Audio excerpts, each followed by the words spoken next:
من عمل شیطان، یہ سب شیطان کے عمل ہیں، شیطانی کام ہے، فاجتنبوہ، آج کے بعد اس کو چھوڑ دو، اس سے بچو، لعلکم تفلحون، اگر تم کامیاب ہونا چاہتے ہو۔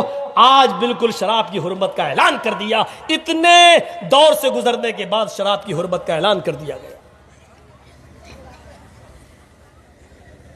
اس کو تمام برائیوں کی جڑ کہا ہے، تمام برائیوں کی جڑ۔ میرے پیارے ساتھیوں، ان کی سزا کے بارے میں اگر آپ غور کریں اور زمانے ماضی کے اگر واقعات کو پڑھیں تو ہمیں پتہ چلے گا۔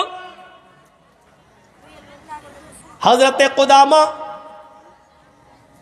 کا واقعہ آپ کو یاد ہوگا، صحابی ہے۔ حضرت قدامہ نے بیماری کی حالت میں، سخت بیمار تھے اور بیماری کی حالت میں شراب پی لی، چلو نیند آ جائے گی، برداشت نہیں ہو رہا تھا ان پر، تکلیف برداشت نہیں ہو رہی تھی۔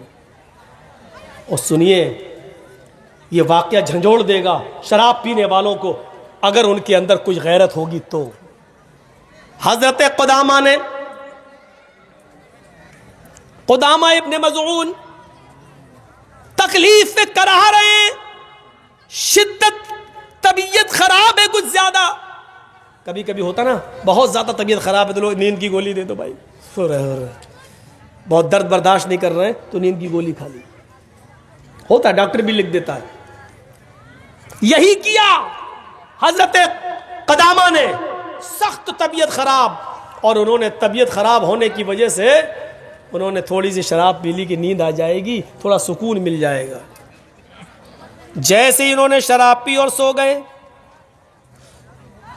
حضرت ابو ہریرہ رضی اللہ تعالیٰ عنہ نے اور کچھ بڑے بڑے صحابہ نے یہ رپورٹ کر دی حضرت عمر کو۔ امیر المومنین سخت بیماری کی وجہ سے، تکلیف برداشت نہ کرنے کی وجہ سے حضرت قدامہ نے شراب پی لی۔ صبح ہوتے ہی حضرت عمر فاروق نے حضرت قدامہ کو بلوایا اور کہا تمہارے بارے میں مجھے پختہ رپورٹ ملی ہے۔ سنیے، بیماری میں پی، پھر بھی حضرت عمر کا اصول دیکھیے، تمہارے بارے میں ہمیں پختہ رپورٹ ملی ہے کہ تم نے کل شراب پی لی تھی۔ حضرت قدامہ کہتے ہیں ہاں امیر المومنین، بہت زیادہ طبیعت خراب تھی، برداشت نہیں ہو رہا تھا، اس لیے سکون حاصل کرنے کے لیے میں نے تھوڑی سی شراب پی لی۔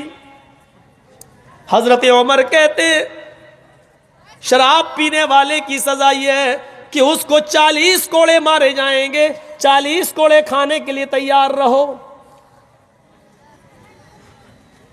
حضرت ابو ہریرہ اور دوسرے بڑے بڑے صحابہ کہنے لگے امیر المومنین، میں آپ کو منع نہیں کر رہا ہوں، ان کو سزا دینے کے لیے منع نہیں کر رہا ہوں، شراب پی سزا ملنی چاہیے، لیکن ابھی ان کی طبیعت بہت زیادہ خراب ہے، ابھی یہ بہت زیادہ بیمار ہیں، لہذا سزا کو اتنے دنوں کے لیے مؤخر کر دیجئے، ٹال دیجئے جب تک ان کی طبیعت ٹھیک نہ ہو جائے۔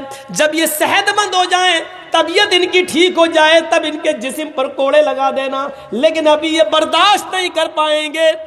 حضرت عمر فرماتے ہیں واہ میرے ساتھیو، تم نے کتنا اچھا مشورہ دیا، ان کی طبیعت ٹھیک ہونے تک میں ان کا انتظار کروں، اور ان کی طبیعت ٹھیک ہونے سے پہلے ہی میں اللہ کے پاس چلا جاؤں، میں مر جاؤں تو میری اوپر حد، اللہ قیامت کے دن مجھ سے سوال کرے گا۔ حد شرعی کا مرتکب ایک شخص تمہارے پاس آیا، پکڑا گیا، اور تم نے اس کے اوپر شرعی حد نافذ نہیں کی، تو میں اللہ کو کیا جواب دوں گا؟ نہیں، میں ان کو ابھی اور اسی وقت سزا دوں گا، ان کی بیماری میں ہی میں سزا دوں گا، میں سزا کو ٹال نہیں سکتا۔ پھر حضرت عمر فاروق نے ایک آدمی بلایا اور کہا کہ ان کو کوڑے لگاؤ. ایک مضبوط کوڑا منگایا گیا اور بیماری کی حالت میں حضرت قدامہ ابن مظعون کو ان کی بیماری کی حالت میں ان کو کوڑے مارے گئے. 40 کوڑے. انہوں نے کوڑے تو کھا لیے, برداشت کر لیا, لیکن ان کوڑوں کی ضرب نے ان کی ہڈیوں میں درد پیدا کر دیا کہ وہ پھر پوری زندگی وہ صحیح نہیں ہو سکے. پھر انہوں نے پوری زندگی اس مار کا اثر ان کی باڈی کے اوپر رہا. وہ صحیح سے چل نہیں پاتے تھے, صحیح سے بیٹھ نہیں سکتے تھے, صحیح سے کھا نہیں سکتے تھے. لیکن میرے بھائیو, حضرت عمر فاروق نے اس حال میں بھی ان کو سزا دی. جس طرح لڑکے لڑکی کے معاملے میں پنچایت بٹھال کے سزا دیتے ہو, شرابیوں کو کیا سزا دیتے ہو مجھے بتائیں. معاشرے کے لوگ اور ذمہ دار اور سرپنچ اور سردار کیا سزا دیتے ہو شراب پینے والوں کو؟ حضرت عمر فاروق نے سزا دی, بیماری کے حال میں سزا دی. اور اس نوجوان نسل کو سوچنا چاہیے کہ جب بیماری کی حالت میں شراب تھوڑی سی پی لی, جبکہ ہم لوگ بھی درد کی دوائیں لے لیتے ہیں, نشے کی نیند کی گولیاں کھا لیتے ہیں, ہمیں اور آپ کو سوچنا چاہیے اگر حضرت قدامہ نے بیماری کی وجہ سے سکون پانے کے لیے تھوڑی سی شراب پی لی, شوق نہیں تھی, عادت نہیں تھی, لیکن حرام ہونے کے بعد پی تھی, تو حضرت عمر نے بیماری کی حالت میں کوڑے لگائے. اب ہم اندازہ لگا سکتے ہیں اس کے باوجود کوڑے, ہم تو صحیح حالت میں پی رہے ہیں. انگریزی دینا, دیسی دینا, پوا دینا, ادھا دینا, کیا کیا ہوتا ہے.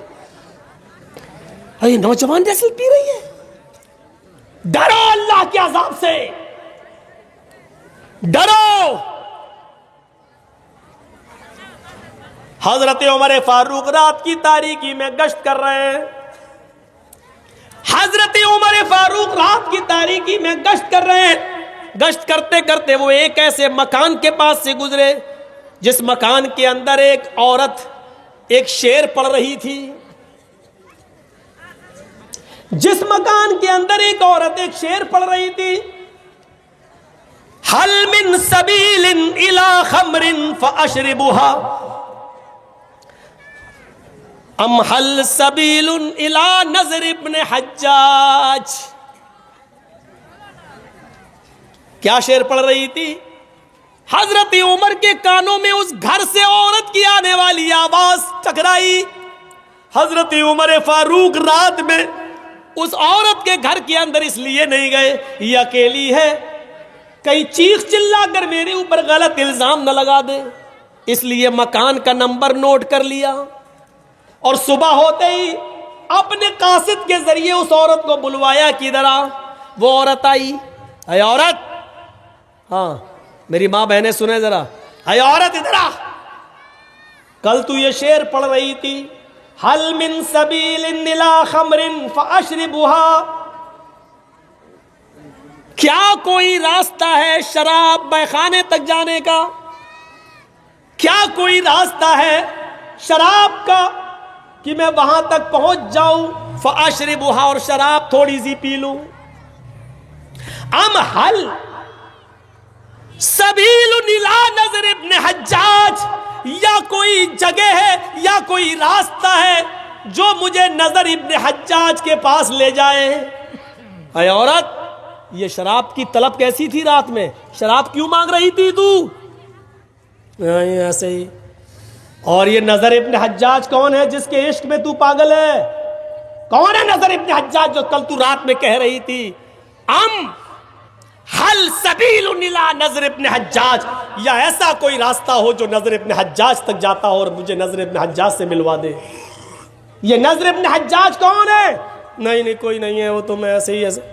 جب ڈانٹ پڑی اور ڈنڈا اٹھایا کوڑا تو کہنے لگی کہ ہاں ایک لڑکا ہے نظر ابن حجاج, فلاں فلاں بستی میں رہتا ہے, کہا اس کو بلاؤ. ایک قاصد کے ذریعے اس کو بلایا گیا. اس کو جانتے ہو؟ کہا نہیں. نظر ابن حجاج نے کہا میں نہیں جانتا. تو حضرت عمر فاروق نے بہت غور کیا, یہ لڑکا تو اس کو جانتا نہیں ہے, اس عورت کو, اور عورت اس کا نام لے رہی ہے. کہا تم اسی مدینے میں رہتے ہو؟ کہاں. تو حضرت عمر فاروق نے بہت غور کیا تو پتہ یہ چلا کہ وہ اس لیے عاشق تھی عورت کیونکہ وہ بہت زیادہ خوبصورت تھے, اور اس نظر ابن حجاج کے آگے کے جو بال تھے پیشانی کے, یہاں وہ بہت آگے, جس کو بولتے ہپی کٹ بال. یہ بہت سے لوگ نا ادھر تک بال رکھتے ہیں نا, کبھی کبھی ایسے کرتے رہتے ہیں. یہ آگے کے بال بڑے خطرناک ہوتے ہیں، ایسے کبھی کبھی ٹی وی پہ آپ کوئی ڈرامہ دیکھتے ہیں ایسے، یہ اسٹائل ہوتی ہے بار بار ایسے کرنے کی، تو یہ پیشانی کے بال. تو کہا ہے نضر ابن حجاج تمہاری کوئی غلطی نہیں ہے، لیکن تمہارے بالوں کے فتنے نے مدینے